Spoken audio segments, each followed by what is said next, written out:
Aim Reem Shreem Aim Clean Soul Soul Clean Aim.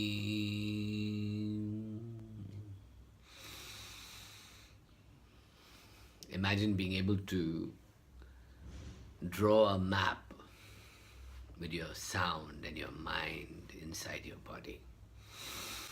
This is what Kundalini is all about. It's not just an energy, it is a map of your consciousness. Something inside you turns on and something outside you turns on. Something not from vast distance of space-time away from you, but something deep inside and something out everywhere in space-time. It's like a switch. My teacher, Guruji Amritananda, used to say that it's a switch that you turn on, and a switch turned on here opens an entire consciousness out there and brings it into you. So when you actually think about the idea of the universe conspiring with you, this is the purest, truest way of aligning the two. So let's look at the esoteric concepts behind Kundalini. The fundamental concept is actually a hermetic paradigm, which is the idea of as below, so above, and as above, so below. And this means the principle in alchemical terms is called correspondence, which is that if I understand that everything is mind and everything is a vibrating frequency of this mind, then that all mind that is everywhere is the same as my mind inside this body. And this deep reflection is the core principle in Hermeticism, in Kundalini Tantra and Shaivism, and in Taoism and magical Taoism and Qigong and those Qigong and that area. That inside you is a series of nodes, a fire that once lit connects you to the cosmic fire at the root and source of the beginning of the universe, that intelligence behind everything. And in Kundalini meditation, we call that vast nothingness, that vast everythingness, that isness, the I am, goes by many names, but it has one core sound, which is Om. Om.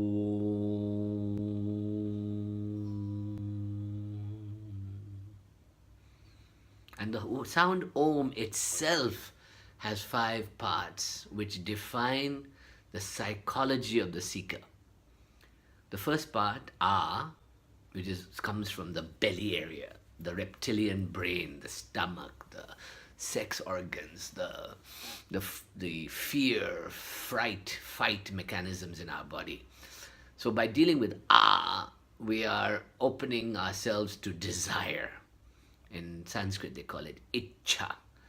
And this is Ichcha, which is the desire to create, the desire to produce something, the desire to make something.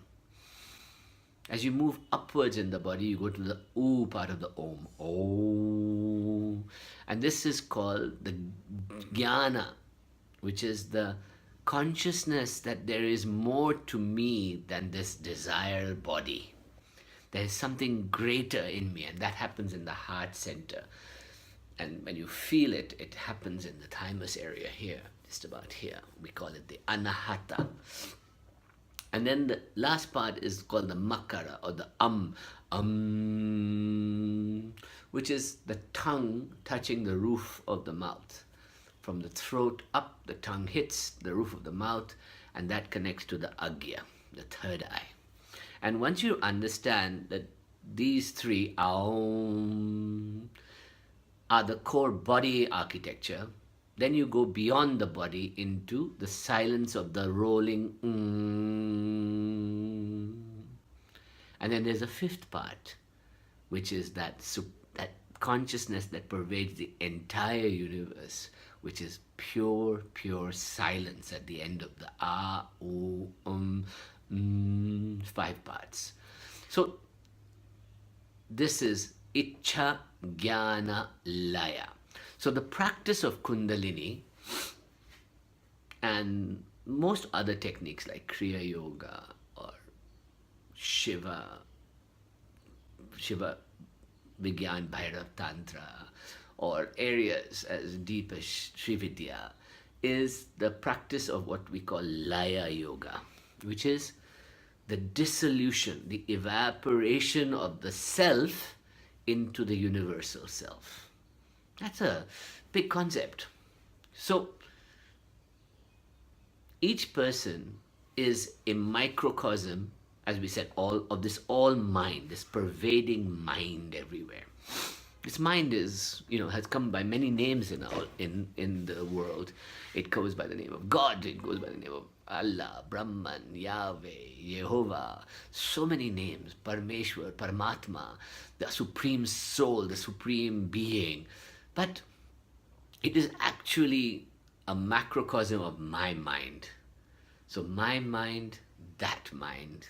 When that supreme idea emanates, it comes into the world in two, a masculine and a feminine. Shiva, Shakti, Purush, Prakriti, Yin, Yang, Ida, Pingala. So many ways it comes into the world. This polarity, male, female. Because the union of male, female, of the opposites, that singularity that occurs is that one consciousness. This is the all mind. But when it comes into being, it splits. And that split is a split in between consciousness and form, between energy and matter. And as it splits, two sounds come into being in the tradition. And they are the core of our meditation is are Reem and Shreem. Reem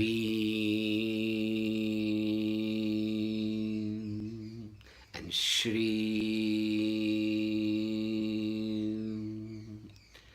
Reem is Ha-Ra-Eem. And Ha-Ra-Eem represents, Ha is that vast superconsciousness, Shiva. The consciousness behind everything, the unseen one, the formless one, Shiva. Va-shi-shiva, va-shi-shiva. Ha, Hari, Ha, Hong, all these sounds come from that. Ha, Ra is the fire of that creation, of that fire that burns inside every living being, that serpent fire, that fire of life. And Eem is the sound of the flow of consciousness, the river of consciousness called Saraswati, as she goes through your head and go into your body. So every time you say an Eem or an or an in Kundalini, you're actually asking the consciousness to come into you.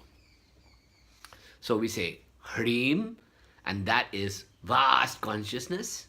And Shreem, entire consciousness condenses into a point at the top of my head and boom, into my body. And that's Shreem. So if one meditates only on Shreem, one is attracting the entire universal consciousness into one's body.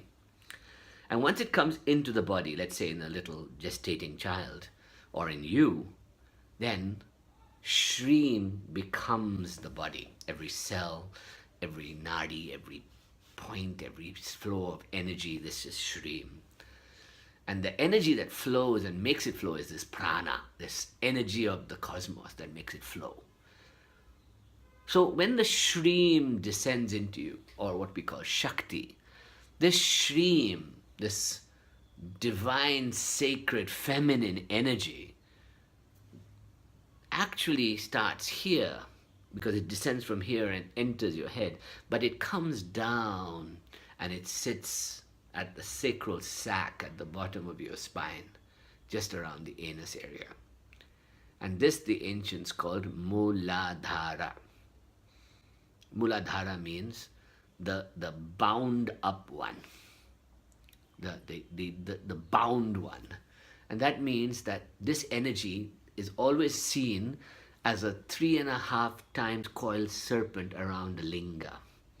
That means it's a bound serpent that sits at the bottom of your spine and really doesn't come up unless you ask it to, or sometimes it just comes up in creativity or in activity or in sexual experience or in beautiful epiphanies of life. Now, when that comes up, it is trying to return to this source center from which it came, which happens to be, if you drill a hole through your head and through either side of your head, that point right in the middle is where it wants to return to, this energy. And it travels up your spine, around the back of your head, over your head, into the front, or this third eye at the front, and into the back area there. And it so happens that the organ that sits there, the gland, is the pineal gland. And that is the source, apparently, of all this consciousness. So, the Kundalini awakening experience, once Shreem has come in, is that it goes down. And in the downward flow, the sound becomes different. It becomes I'm Kleem, so Kleem, I'm. And this is the three worlds. Aim is the flow of consciousness through my tongue and my third eye. Kleem is the sound of my heart center. And so is the sound of my truth, of my nature, of my biology, of my being, the creative impulses in me. And in India, these are also Maha Saraswati, Maha Lakshmi, and Maha Kali. And they represent at the base, the kind of dark mother womb that you're entering into. By the time it comes up to the heart, it becomes the golden glow of Mahalakshmi. And when it comes up to the tongue, it is Saraswati. And then it comes here, and it becomes the looking up at Shiva. And as it comes into my body, it takes this form. And the sacred map of that form is what we call the chakras, which are the alignment along the body.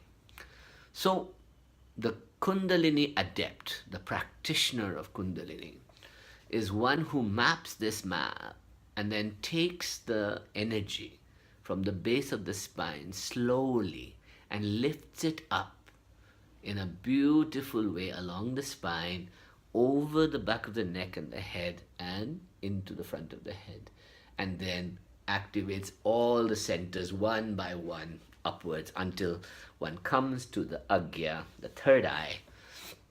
And there, the seeker is not in control anymore of their actions. They are in the presence of that energy of the universe, the grace, and they have to wait either here or here in the heart for the grace to descend and come into them and pull them up into the other region. Sounds wonderful, doesn't it? But the beauty is that if you experience this, you become an awakened Kundalini practitioner. And this can change your life and give you super awareness, super sensitivity, and a blissful experience that you've never had before. And the three stages are sound, vision, and then the most ecstatic ananda. Bliss, bliss, bliss. More next time. Thank you. Bye.